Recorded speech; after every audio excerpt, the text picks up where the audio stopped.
રામાયણ શ્રી રાવણનો ધર્મરક્ષક પ્રયત્ન દેવર્ષિ શ્રી નારદજીનો પોકાર સાંભળીને તરત જ તે સઘળું જોવાની ઈચ્છાથી શ્રી રાવણ વિમાનમાંથી ઉતરીને તે યજ્ઞ મંડપમાં ગયા અને તે મરુત રાજાએ પણ શ્રી રાવણની પવિત્ર સિંહાસનાદિથી પૂજા કરી. તે પછી કોપાયમાન થયેલા શ્રી રાવણે મરુત રાજાને કહેવા માંડ્યું કે ક્રુદ્ધો મરુત ભૂપાલમ જગાદેવમ દશાનન અરે કિમેશ ક્રિયતે નરકાભિમુખૈર્મખ ધર્મ પ્રોક્તો હા હિંસાત સર્વે ત્રયસ્ત્રીજગચ્છિદેતે પશુ હિંસાત્મકાયજ્ઞાત સ કથમ નામ જાયતામ લોકદ્વાર્યરિ તદજ્ઞમ મા કાશી ચેત કરિષ્યસી મધુગુપ્તા વિહતેવાસ પરત્ર નરકે પુનઃ.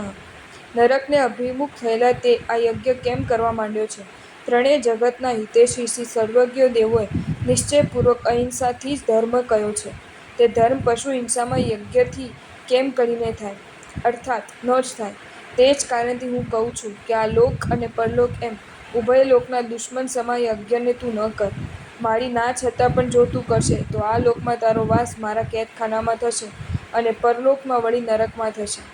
આ ઉપરથી તમે જોઈ શકશો કે ધર્મપ્રેમી આત્મા પોતાના સઘળા કામોને બાજુ ઉપર રાખી ધર્મરક્ષા ખાતર સદાને માટે સજ્જ હોય છે. ધર્મરક્ષાના સમયે જેઓ અનેક અંતરાય મનસ્વી રીતે ઊભા કરી શકે છે તેઓનામાં ધર્મ વાસ્તવિક રીતે પરિણામ પામેલો નથી હોતો એમ સહેજે સમજી શકાય તેમ છે. શ્રી રાવણ જેવા રાજા દિગ્વિજય કરવા નીકળ્યા હતા પણ દેવર્ષિ શ્રી નારદજીનો પોકાર સાંભળીને એમ ન કહ્યું કે મને ફુરસદ નથી પણ સીધા શ્રી નારદજીને લઈને ત્યાં ગયા. શ્રી રાવણ ગયા કે બધા જ ચૂપચાપ થઈ ગયા. શ્રી રાવણ કેવા ચહેરે ગયા? ભયંકર ચહેરે ગયા. હૃદયમાં દયા સિવાય કંઈ જ નથી પણ દેખાવ કરડો રાખીને ગયા. એમને જોઈને બધાને એમ થયું કે હવે શું થશે? આમાં કશાય નથી. મોઢાની ઉગ્રતામાં સામાનું ભલું સમાયેલું છે. બધાએ જાણ્યું કે બળિયો આવ્યો. રાવણ ધર્મી હતા.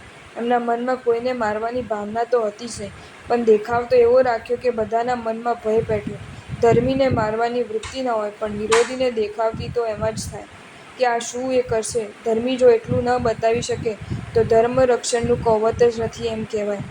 સાથે એ પણ સાચું છે કે ગોળ તે જ મારે જેને હાથ ફેરવતા આવડે.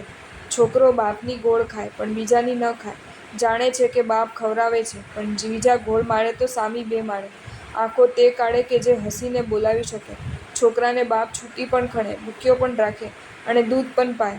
એક આંખમાં પ્રીતિ અને એક આંખમાં ભીતિ, એક આંખમાં અમી અને એક આંખમાં ઉગ્રતા.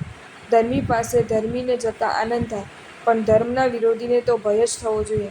ધર્મના વિરોધની સામે હસે ત્યારે હવે એમ ધર્મી તો ન જ કરે અને એમ થાય ત્યાં સુધી શાસન પરિણામ પામ્યું નથી એમ જ કહેવું પડે. શક્તિ ન હોય પણ એ ભાવના કરે કે ક્યારેક કોઈ પાકે જે રક્ષક ઊભો થાય તેને હાથ જોડે. મરુત રાજાએ સન્માન કર્યું, હાથ જોડી ઊભો રહ્યો.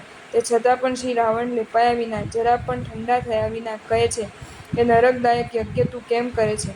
આ પ્રમાણે કહીને કહ્યું કે ત્રણ જગતના હિતકારી એવા શ્રી સર્વજ્ઞ દેવોએ અહિંસામાં જે ધર્મ કયો છે તે ધર્મ આ પશુ હિંસાત્મક યજ્ઞથી શી રીતે થાય?